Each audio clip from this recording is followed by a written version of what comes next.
Kim Paolania may reklamo sa Dreamscape. Mas Fabraw, Katrid, and Donnie Kylie. Okay. Kylie yan, hindi naman Kylie. Ayun. Well, hindi naman. Kasi syempre naipakilala na yung The Alibi, di ba? So, basta yung show nila. Oo, napakilala na yung serye nila. So, ibig sabihin, naghihintay na lang ito ng... naghihintay na lang ito ng time slot. Ngayon, yung mga... Ito kasi mga bago, pinapakilala pa lang. So, binibigyan lang ito ng slot sa kanilang mga social media pages. At humahamig sila ng attention para naman at least hindi mawali pagdating ng oras na mapapanood na natin ito sa telebisyon. So, wala namang paborito kasi biruin nyo kung paborito nila naman ang pag-uusapan. Magmula sa Linlang, magmula sa Secretary with Secretary with Kim, and then My Love Will Make You Disappear, at eto na nga, 'di ba? Yung kanyang bagong serye. 'Di ba sunod-sunod, hindi pa paborito 'yun.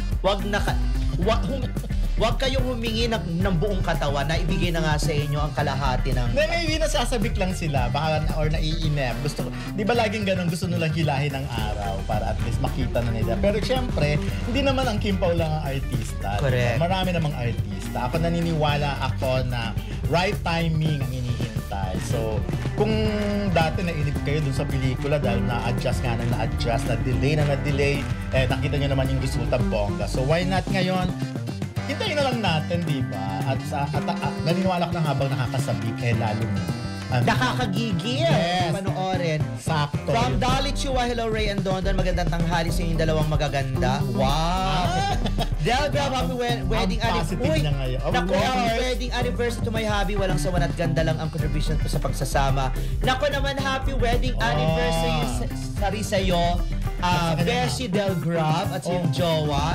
Alam mo, isa to talaga sa napakagandang panoorin. I mean, kasi parang ang tagal na lang nagsasamang mag-asawa. Ilang years na, pero wala talaga namang 100 years. Super romantic pa rin, super sweet pa rin. Siguro kasi nga maganda si Del.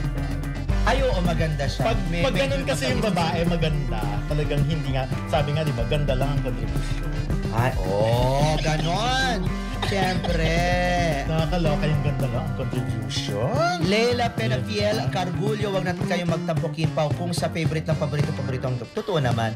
Si Tapet Roque Prince Caleb na parang nagtatampo, nag-message sa akin. Bakit? Hindi mo raw siya binaba? Hindi mo raw hindi natin siya nabati kahapon. Kasi sinabi naman natin hindi tayo makakabati. Kasi rumaray-ray nga tayo ng ating mga items. Hi Sir Ray, Sir Don. Hi DC, eto na ha. Makinig ka na. Dapat Roque Prince Caleb. Hi Sir Dondon and hi DC Kim Pao Family Admin. Eliza and Leonida. Hi Annalyn Ana Pumuelo, Linda and Maria Teresa Kim J ng Canada. At syempre sa YouTube naman from Jaime De Leon. Hello po Mama Ray at Mama Dondon. Pa-shoutout po kay Jorpet from Quezon City. Mary Grace Daltory, hinihintay ko po kayo kahit 11 p.m. na dito.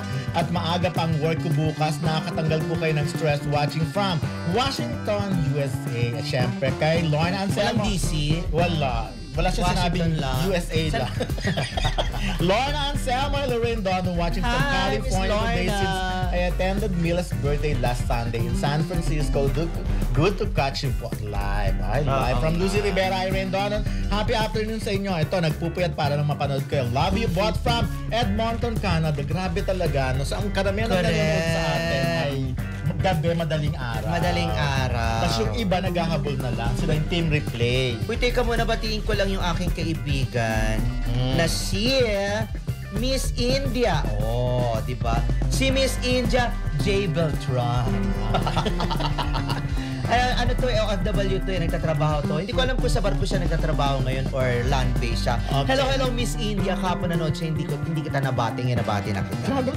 Ba't ba hindi mo binati kahapon? Di ba ray-ray nga tayo kahapon? Sabi nila Silvestro, love your OOTV for today, Ray and Sir Donald. Okay, ang dami pa nating nagpapabati, nagpapashoutout, pero mamaya na another chika na tayo. Noong September 10, 2025, tinalakay ang mga paboritong tambalan sa Dreamscape Entertainment, partikular ang Catherine Bernardo at Gentry Dongilinan at Kylie Berzosa. Sa ulat, mas pinapaboran ng ilang fans ang tambalang Catherine sa kasalukuyang proyekto ng Dreamscape.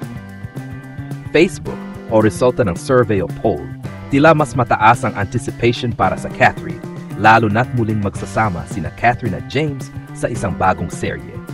Gayunpaman, may sarili or fanbase ang Donnie Kylie na kilala sa kanilang chemistry sa mga nakaraang proyekto.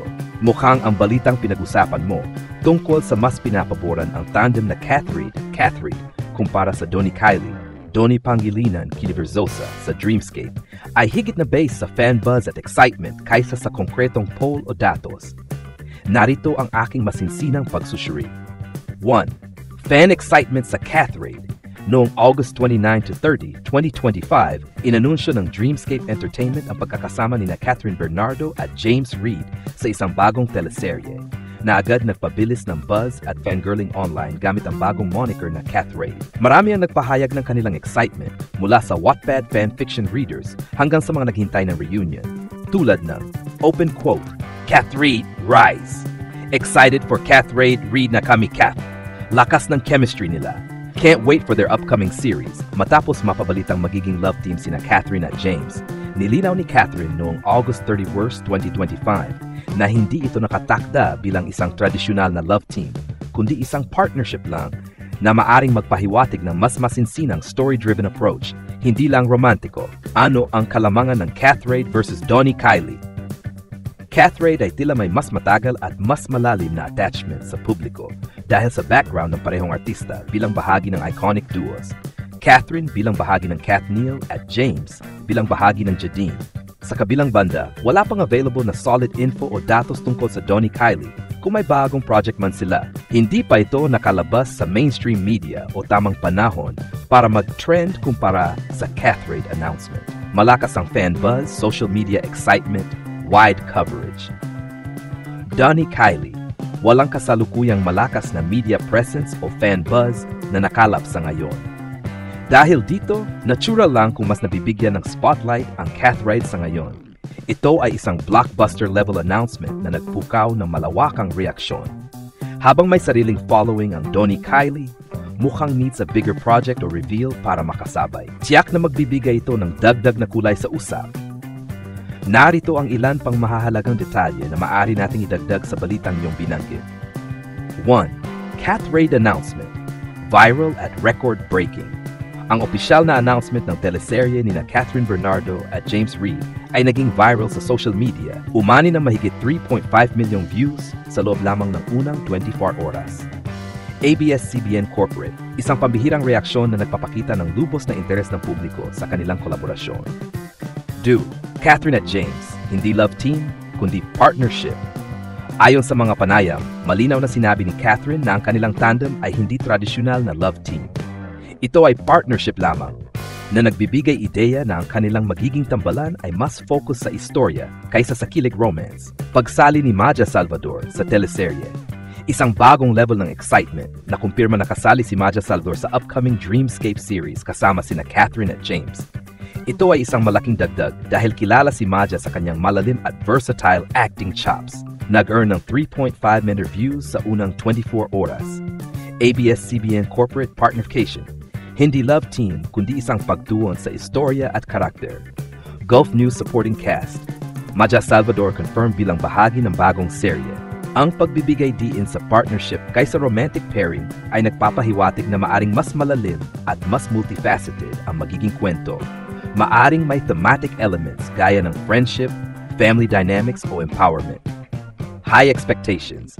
Ang viral nature ng announcement at ang strong cast lineup, Kath, James, Maja, ay malinaw na nagtaas ng expectations para sa isang show na hindi lang pang-promote kay Catherine at James, kundi para sa Dreamscape mismo.